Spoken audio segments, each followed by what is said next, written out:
A reservoir in Colorado holding nearly 12 billion gallons of water has been deliberately drained, not by a natural disaster, not by a structural failure.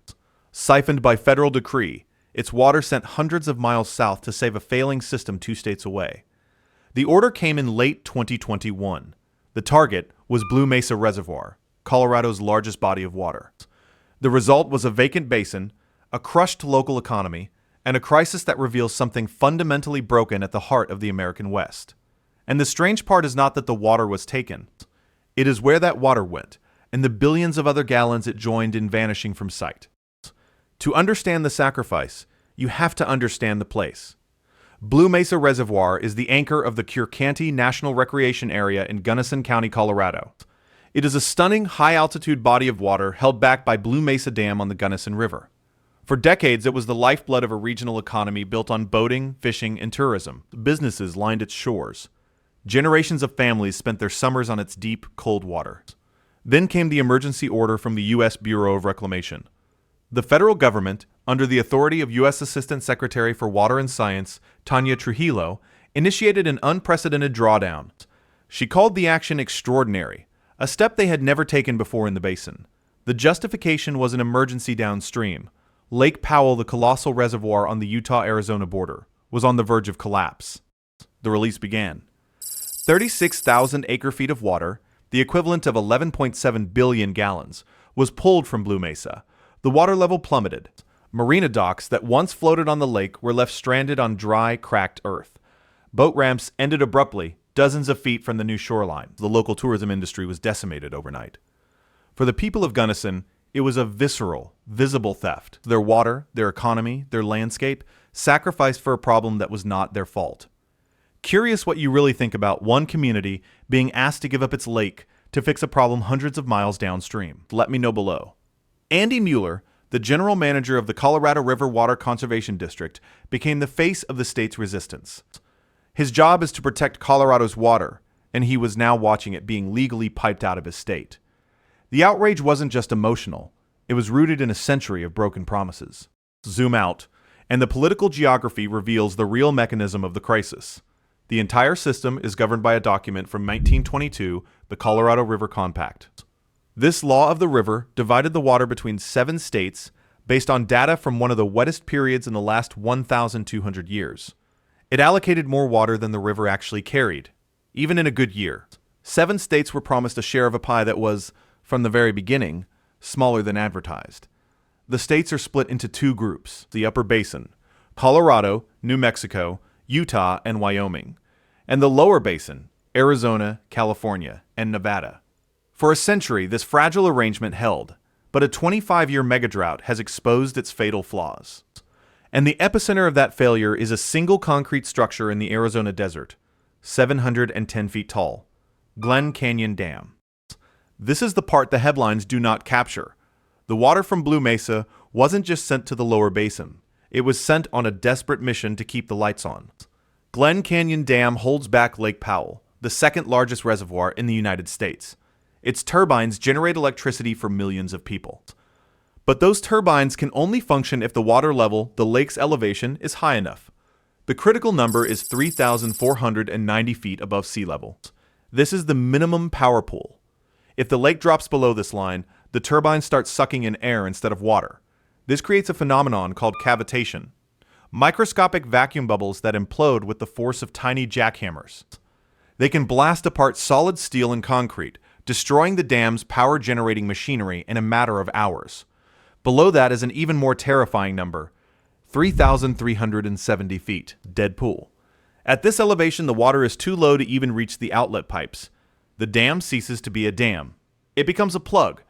The Colorado River, for all practical purposes, would stop flowing south. In the spring of 2022, Lake Powell was plummeting toward 3,490 feet. The megadrought, combined with decades of overuse, had put the entire dam in jeopardy. On May 3, 2022, Tanya Trujillo and the federal government enacted their emergency plan. They would hold back 480,000 acre-feet of water that was supposed to be released from Lake Powell, and to make up the difference, they would drain the upstream reservoirs. Blue Mesa in Colorado was first. Flaming Gorge in Wyoming was next. the Navajo Reservoir on the Colorado-New Mexico border, the upper basin states, were being forced to transfuse their own water supplies into a dying patient downstream. But here is the secret buried in the geology of Lake Powell itself. The water from Blue Mesa was a drop in the bucket compared to the amount of water the lake was losing all on its own, through a process nobody had ever properly accounted for. Lake Powell is not a sealed bathtub. It is a giant, leaking sponge. When Glen Canyon Dam was completed in 1963, the Colorado River began backing up, flooding the magnificent labyrinth of Glen Canyon. The canyon walls are made of a geologic formation called Navajo sandstone. It is a relic of a vast, Jurassic-era desert, an ancient landscape of sand dunes petrified into rock.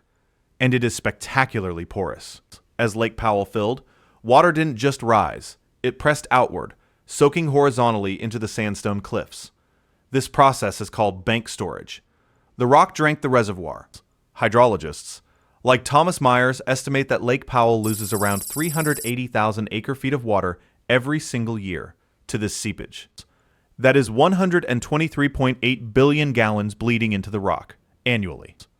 To put that in perspective, the entire emergency drawdown of Blue Mesa Reservoir, the one that crippled a Colorado county, amounted to less than one-third of the water Lake Powell loses to seepage in a normal year.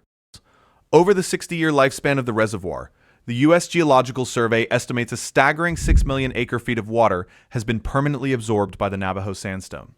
That is nearly 2 trillion gallons. 2 trillion gallons of the Colorado River's flow gone. Sucked into the cliffs, held in the microscopic voids between grains of ancient sand, utterly removed from the system. It is a ghost reservoir, held within the rock, equal to a quarter of the lake's total capacity at full pool. This is the water nobody talks about. The silent, invisible tax imposed by geology itself. It's a loss happening every minute of every day. A constant drain that makes the frantic efforts to manage the river seem almost futile. If you find this kind of deep dive interesting, subscribing is the best way to make sure you see the next report. The system wasn't just fighting a drought, it was fighting physics. And the sponge was only the first invisible thief. The second was written into law. Now, here is the part that is fueling a political war between the states. Remember the 1922 Compact? It had another critical flaw. It never specified how to account for water that simply vanishes into thin air. The lower basin states, Arizona, California, and Nevada, are home to vast scorching deserts. When water is moved hundreds of miles in open canals under the desert sun, or stored in sprawling reservoirs like Lake Mead, a massive amount of it evaporates. Another significant portion is lost to leaks in the aging canals themselves. These are called transit losses. According to analysis from institutions like the Kyle Center for Water Policy, the amount of water lost in the lower basin to evaporation and leaks is somewhere between 1.2 and 1.5 million acre-feet every year. That is up to 488 billion gallons annually. For decades, the lower basin states simply did not count this water against their legal allotment. It was treated as a rounding error. They took their full share out of the river upstream, and if 500 billion gallons of it vanished before it could be used, that deficit was absorbed by the system as a whole. In practice, this meant the upper basin states had to implicitly cover the loss. Their share of the river was effectively reduced to pay for the lower basin's evaporation. For a century, while the reservoirs were full, this accounting loophole was a quiet source of tension. Now, with the system on the brink of failure, it has become an open declaration of war. Negotiators like Tom Bushotsky, the director of Arizona's Department of Water Resources, are in brutal closed-door fights with their upper basin counterparts. The upper basin is arguing, quite simply, that physics must now be entered into the ledger. A gallon of water that evaporates into the Arizona sky is a gallon that cannot be used. They argue the lower basin must finally subtract those 488 billion gallons from their own share. The lower basin has historically resisted, arguing that their infrastructure was built based on the old rules. They've even proposed a one-dam solution, which would effectively drain Lake Powell and store all the water in Lake Mead, a proposal the upper basin rejects as a way of forcing them to absorb even more of the downstream losses. The deadline to resolve this is 2026, when the current operating guidelines for the river expire. If they fail to agree, the federal government may be forced to impose its own solution, an outcome nobody wants. The fight is over who must bear the burden of a shrinking river. And while the politicians argue over phantom water, the landscape itself is beginning to physically unravel. The very same geology that makes Lake Powell a leaky sponge is now making it unstable. That 2 trillion gallons of water hiding in the Navajo sandstone created enormous hydrostatic pressure, helping to hold the canyon walls together. As Lake Powell's water level has dropped at an unprecedented rate, that pressure is being released. Water is now draining back out of the rock into the shrinking lake. The sandstone, saturated for decades, is drying out from the inside. The result is structural failure on a terrifying scale. On May 31st, 2022, a tourist boat captured a video that went viral. A colossal slab of rock, part of Wild Horse Mesa, suddenly peels away from a cliff face and collapses into the lake, sending a plume of dust in a wave across the water. Geologists with the Utah Geological Survey confirmed that this was not a normal rockfall. It was a direct consequence of the lake's rapid drawdown. The falling water level removed the external support, allowing the weakened, waterlogged sandstone to fail. Boaters and hikers now report new enormous cracks splitting the canyon walls. Ancient sinkholes, submerged for half a century and plugged with sediment, are collapsing as the water drains out of them from below. The ground itself is becoming treacherous. The same process threatens the dam. Remember cavitation? The phenomenon of air bubbles eating concrete. If the lake drops below minimum power pool, operators can try to bypass the turbines and release water through lower-level outlet tubes. But sending high-velocity water through these emergency outlets, which were not designed for constant use, can trigger the same cavitation that destroys turbines. Except here, it wouldn't just eat the machinery. It would eat the concrete of the dam itself, potentially threatening its structural integrity. It's a truly startling reality. Low-key, if you know someone who thinks the water crisis is just about a seasonal drought, this might be a story to send their way. The system is not just running out of water. The very containers holding the water are starting to fail. In Colorado, the state that made the first sacrifice, the fight is now about self-preservation. They are watching hundreds of billions of gallons disappear downstream into a system that seems structurally and politically doomed. And they are beginning to take matters into their own hands. Andy Mueller, the man from the Colorado River Water Conservation District, isn't just lodging complaints anymore. He is spending money. His agency recently finalized a monumental $97 million deal to purchase the senior water rights of the Shoshone Power Plant in Glenwood Canyon.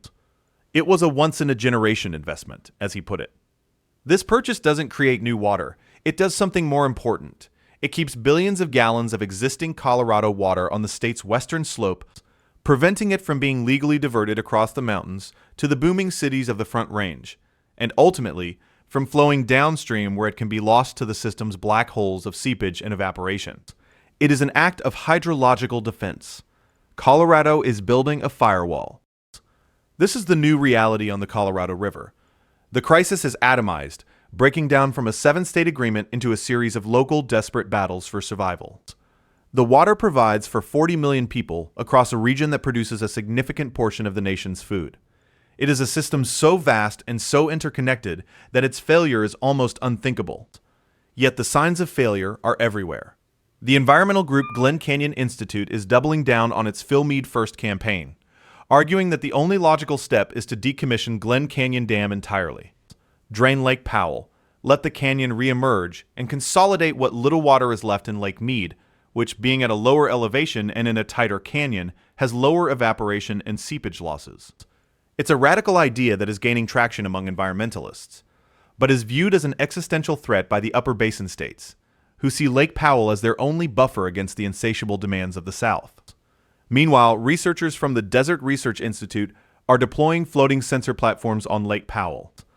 Their mission is to finally get a true, accurate measurement of exactly how much water is vanishing into the desert air, hoping to replace the century-old estimates with hard data before the 2026 deadline. In the end, the story of Colorado's lost billions of gallons is not one story, it is three. First is the water that was deliberately taken, a forced transfer from Blue Mesa to prop up Lake Powell, a clear transaction with a victim and a beneficiary. Second is the water that is invisibly seeping into the earth, a silent tribute paid to the porous rock of Glen Canyon, amounting to trillions of gallons lost forever. Third is the phantom water that disappears into the desert air, an atmospheric tax that for 100 years was never put on the bill, creating a debt that has finally come due. The great explorer John Wesley Powell, for whom the lake is named, first navigated this river in 1869.